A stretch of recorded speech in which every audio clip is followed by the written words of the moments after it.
Le Clinton qui est récolté ici dans le nord de Saint-Ambroix est comme l'Isabelle, le Noah, l'Othello, l'Herbemont et le Jacquet, un cépage hybride.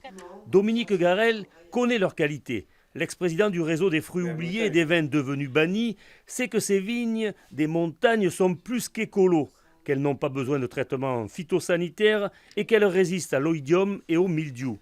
Néanmoins, ces cépages oubliés sont interdits depuis 1934 par le gouvernement français. C'est interdit parce qu'il y a trop de production. Il y a trop de production en 1934. Il y a trop de production qui provient qu'on a importé des plats américains, que ces plats américains, ils ont produit trop.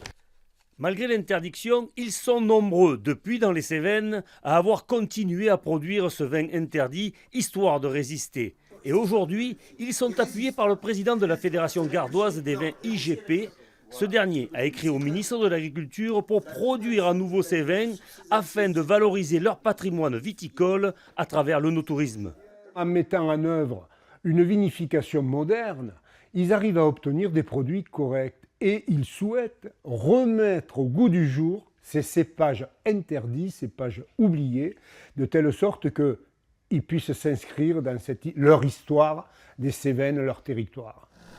Ce viticulteur a réintroduit le muscat bleu sur une petite parcelle en plein milieu de la garrigue.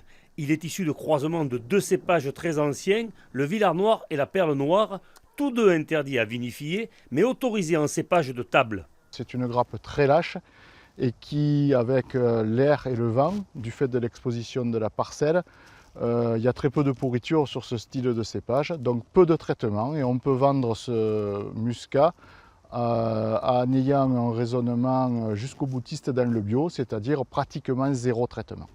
Ces vins interdits ne le sont plus en Autriche, en Hongrie et en Roumanie. Reste à convaincre une douzaine de pays qui y sont réfractaires, dont la France. Les viticulteurs cévenols attendent beaucoup de la Commission européenne qui prévoit de les réintroduire dans le cadre de la réforme de la PAC.